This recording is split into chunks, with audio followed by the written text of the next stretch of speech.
Praise the lord. మన శరీరంపై చిన్న గాయమైతేనే కొన్నిసార్లు మనం తట్టుకోలేం. అలాంటిది చర్మాన్ని చీల్చే కొరడా దెబ్బలు పదుల సార్లు మన మీద పడితే ఒక్క దెబ్బకే మన శరీరం వణికిపోతుంది.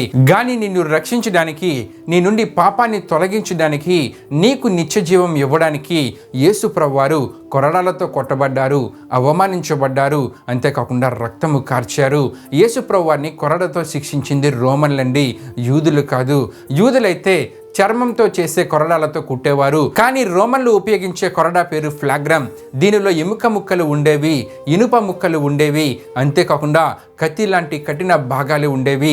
దీనితో కుట్టినప్పుడు మొదటి దశలో చర్మము పగిలిపోతుంది, రక్తము వెంటనే కారడం మొదలవుతుంది.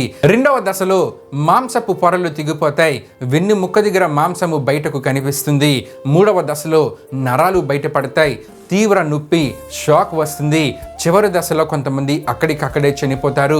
రక్తము ఎక్కువగా పోవడం వల్ల హైపోవెలమిక్ షాక్ వస్తుంది.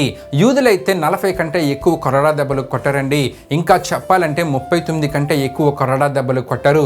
కానీ రోమన్లకు లెక్కలేదు. ఎన్ని కొరడా దెబ్బలైనా కొడతారండి. శరీరము చీల్చబడి రక్తముతో నింపబడేలా కొడతారు. ఇక్కడ యేసు ప్రభువారిని కొరడాతో శిక్షించింది రోమన్లు. అంటే యేసు ప్రభువారిని ఎన్ని కొరడా దెబ్బలు కుట్టారో మనం చెప్పలేము. కానీ యేసు ప్రభువారి శరీరము చీల్చబడి రక్తముతో నింపబడేలా శిక్షను అనుభవించారు.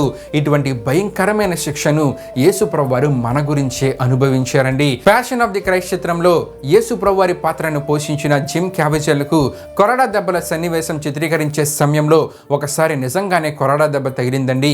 వెంటనే అతడు పెద్ద కేక వేశాడు. అతని శరీరము చీలింది, రక్తము కారింది.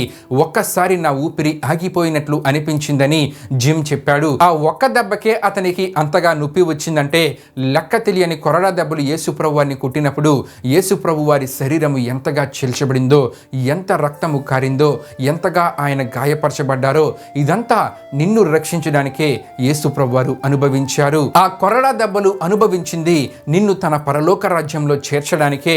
నీ అతిక్రమమును బట్టి ఆయన శరీరము గాయపరచబడింది. నీవు చేసిన పాపముల నిమిత్తము ఆయన సిలువలో తన ప్రాణాన్ని పెట్టారండి. ఇంతగా యేసు ప్రభువారు నీ నిమిత్తమై గాయపరచబడ్డారనే విషయము తెలిసి కూడా ఇంకా నీవు పాపంలో జీవించినట్లయితే ఇక నుండి అయినా దేవుని ప్రేమను గుర్తించి దేవుని కొరకు నమ్మకముగా జీవించు. అప్పుడు దేవుని కృపను నీ జీవితంలో పొందుకోగలవు. ఆమేన్.